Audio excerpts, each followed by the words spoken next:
Dad, please open your eyes. I have something important to tell you. Mom is coming home. Yes, Dad.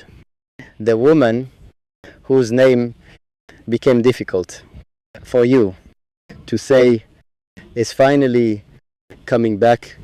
She called me, and before she asked about anything else, she asked about you. For years, I watched you live quietly with a memory you never admitted was still alive inside you. Every evening, you would sit near the window and look toward the road. You never said you were waiting, but your eyes said everything. Whenever car slowed near our house, you looked up. Whenever footsteps approached the door, you became strangely alert. And whenever it turned out to be someone else, you would simply smile and pretend it did not matter. You taught me many things without realizing it. You taught me that people can hide their feelings with words, but their eyes often tell the truth. You taught me that silence can carry more pain than an argument. Most importantly, you taught me that pride can make two loving people stand on opposite sides of the same door. I still remember the day Mom left. There was no dramatic scene that I could understand as a child. There were only quiet voices, tired faces, and tears that everyone tried to hide. You were hurt. Mom was hurt. Neither of you knew how to turn love into understanding at that moment. She packed a small bag and stood near the door. Before leaving, she looked at me and told me to take care of you. Then she looked at for a few seconds. Neither of you moved. Maybe you wanted to ask her to stay. Maybe she wanted you to stop her. But sometimes two people wait for the other person to take the first step, and while they are waiting, a moment becomes a memory. The door closed.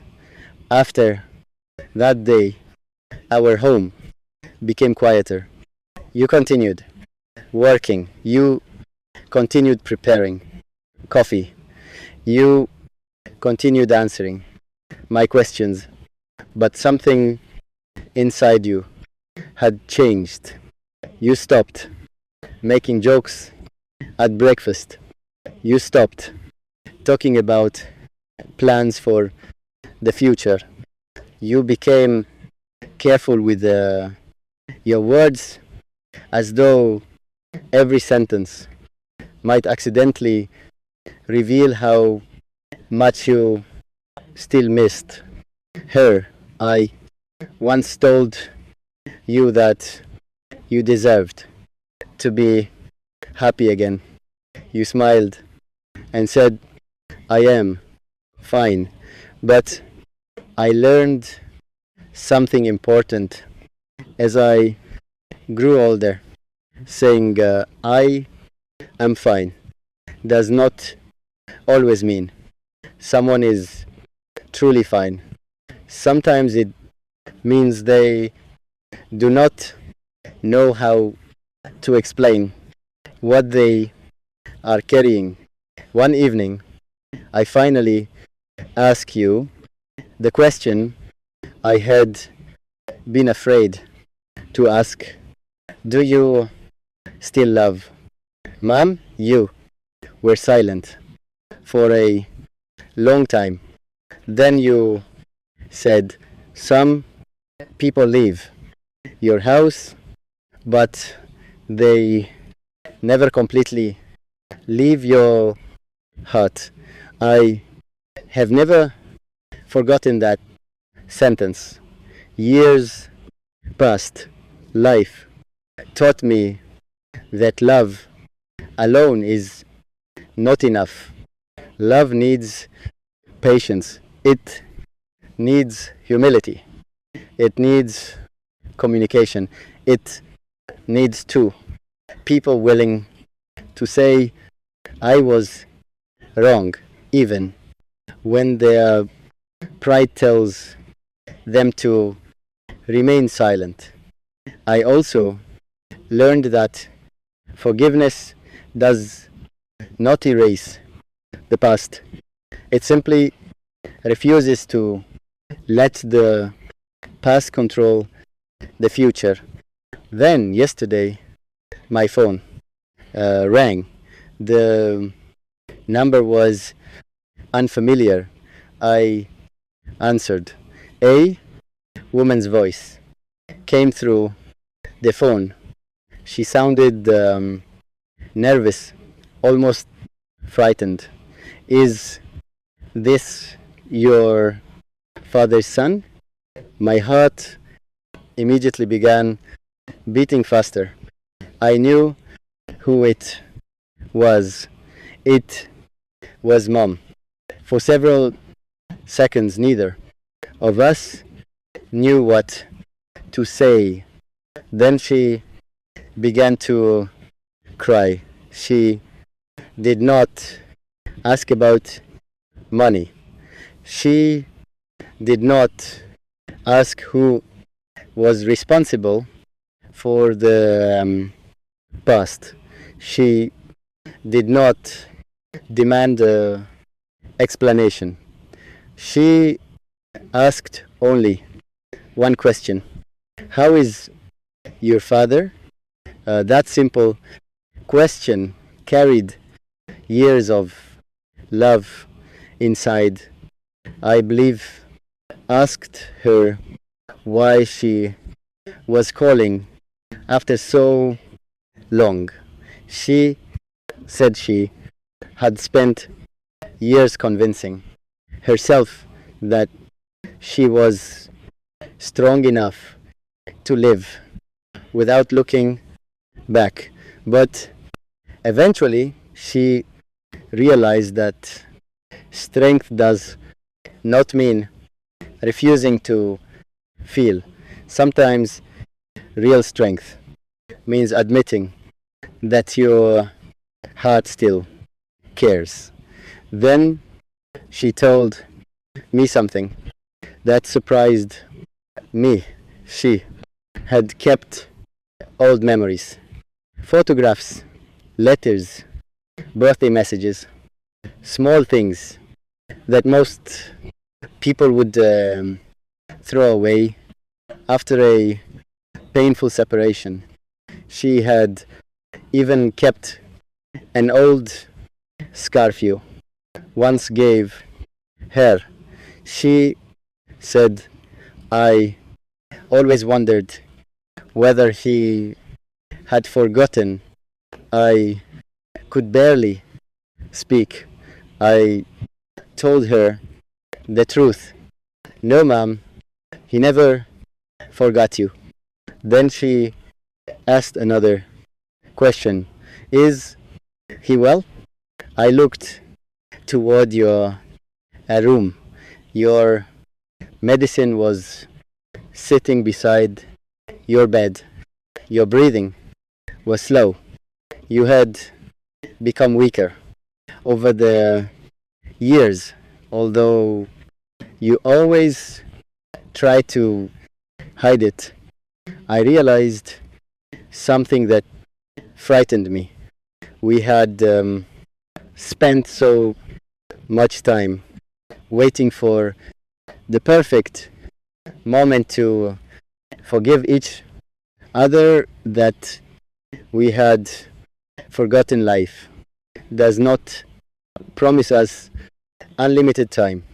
I told Mom that you were not well. There was silence. Then she said, "Tell him I am coming."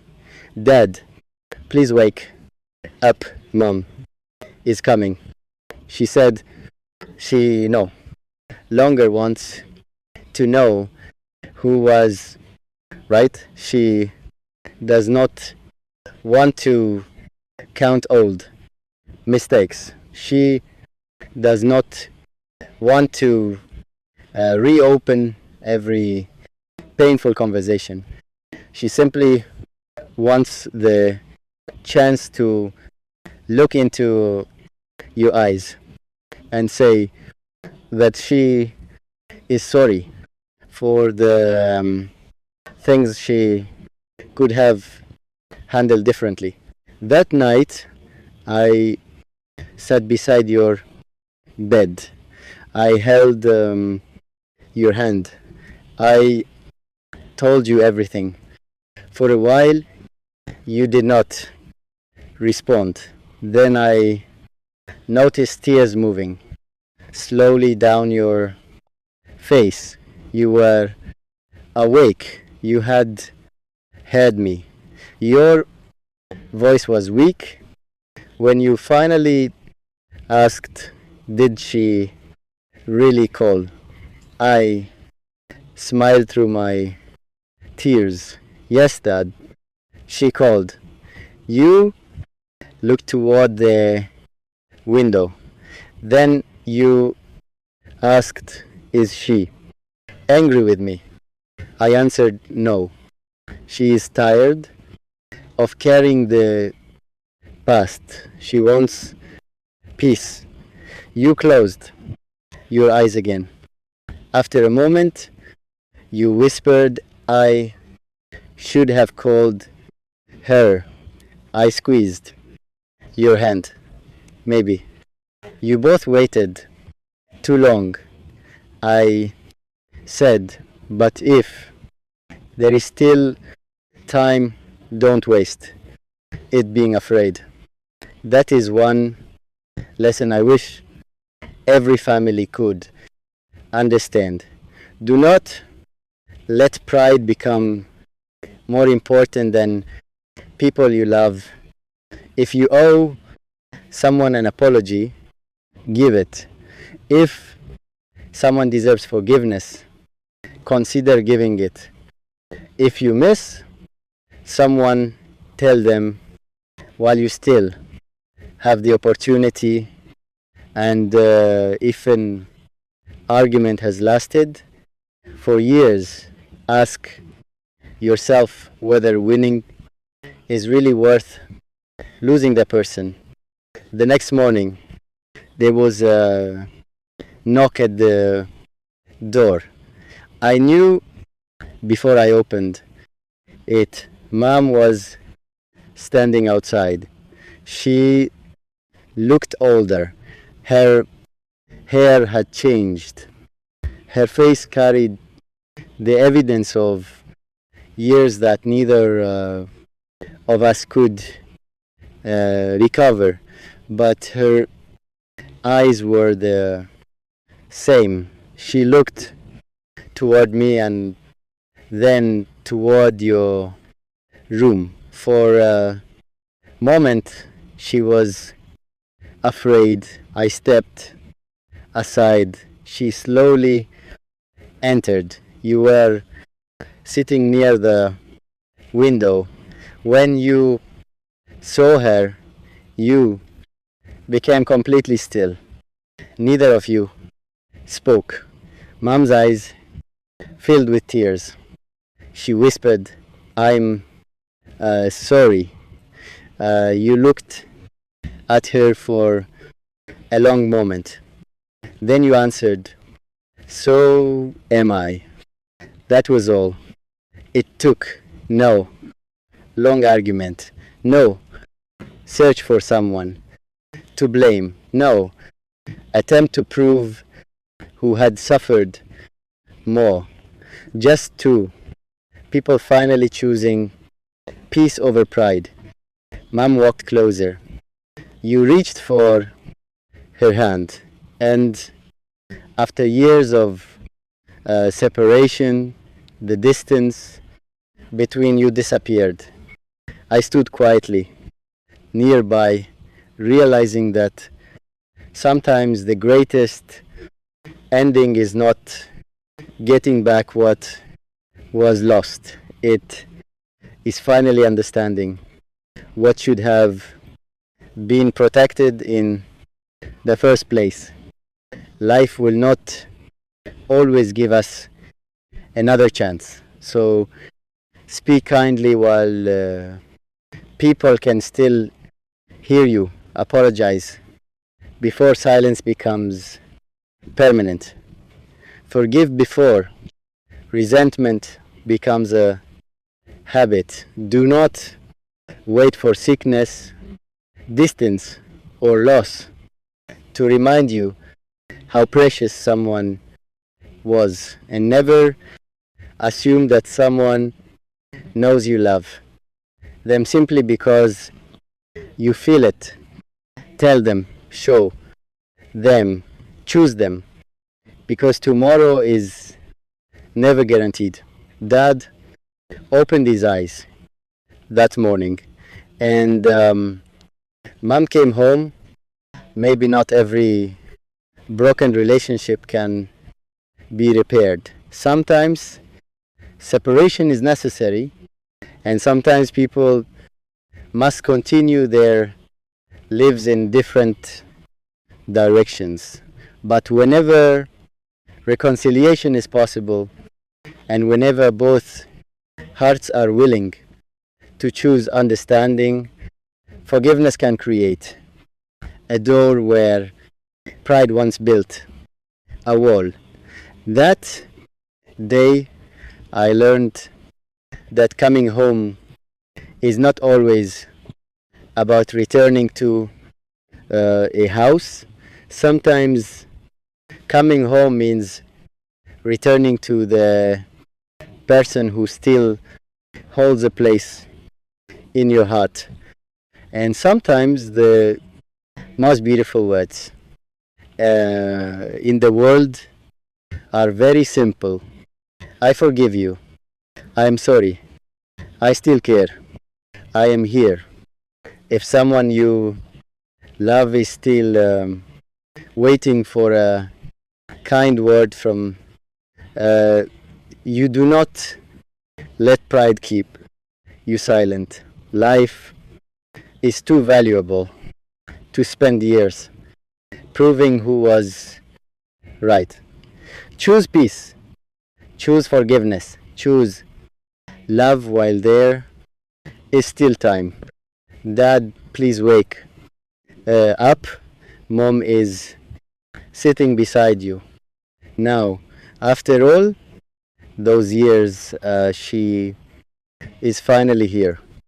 The room is quiet, but this silence feels different. It is no longer the silence of loneliness. It is the silence of two people trying to understand how they found their way back to each other. Mom keeps looking at your face as if she is trying to remember every detail she missed. You slowly open your eyes. For a moment, neither of You speaks. Then you whisper, you really came. Mom smiles through her tears.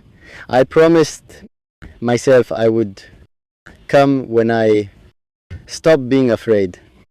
You look down at your hands. I was afraid too, you say. I thought you would never forgive. Mom gently answers, I was waiting for you to forgive yourself first. Those words change something inside you. Sometimes we believe forgiveness means pretending nothing happened. It does not. Forgiveness means accepting that the past cannot be changed and deciding that it will no longer control every tomorrow. You reach for her hand. I wish I had been more patient, you whisper. Mom shakes her head. I wish I had spoken instead of walking away. There is no anger now, only honesty. And I realize that this is what many relationships need, not a perfect person, but two imperfect people willing to understand each other. Dad, you look at mom and say, we lost so many years. She answers, then let's not lose another day. I leave the room for a few minutes and give you both the privacy you deserve. While standing outside, I think about everything life has taught me. People often wait for a special oka and he has not met yet. I do not know where you are today. Perhaps you are busy with work. Perhaps you are helping your family. Perhaps you are studying, building your future, resting after a difficult day, or simply sitting quietly and thinking about what tomorrow may bring. Whatever you are doing, I hope you are taking care of yourself. I hope you are not being too hard on yourself for the things that did not work out. I hope you understand that one disappointing chapter does not define your entire story. Sometimes a closed door is not punishment. Sometimes it is protection. Sometimes life removes something from our path because it knows we are meant to walk somewhere better. Maybe you have already experienced disappointment. Maybe someone once made promises they could not keep. Maybe you trusted someone and learned a painful lesson. Maybe you smiled in front of everyone while quietly carrying worries nobody knew about. If that happened, please remember something important. Being hurt does not mean you are weak. It means you cared. But wisdom means learning from pain without allowing pain to turn your heart cold. I hope you continue to believe in kindness. I hope you never feel pressured to become perfect just to deserve love. You do not need to hide every weakness. You do not need to pretend that you have everything figured out. Real life is not a perfect photograph. It is a collection of mistakes, lessons, growth, forgiveness, and new beginnings. And if one day our paths cross, I hope we meet as two people who have learned how to respect themselves and others. I wonder what your laugh sounds like when you are genuinely happy. I wonder what dreams make your eyes light up. I wonder what little things make you smile without even realizing it. I wonder which memories shaped the person you became. One day, perhaps you will tell me those stories. Perhaps we will sit together and talk about the years before we knew each other. We may laugh about the worries that once seemed enormous.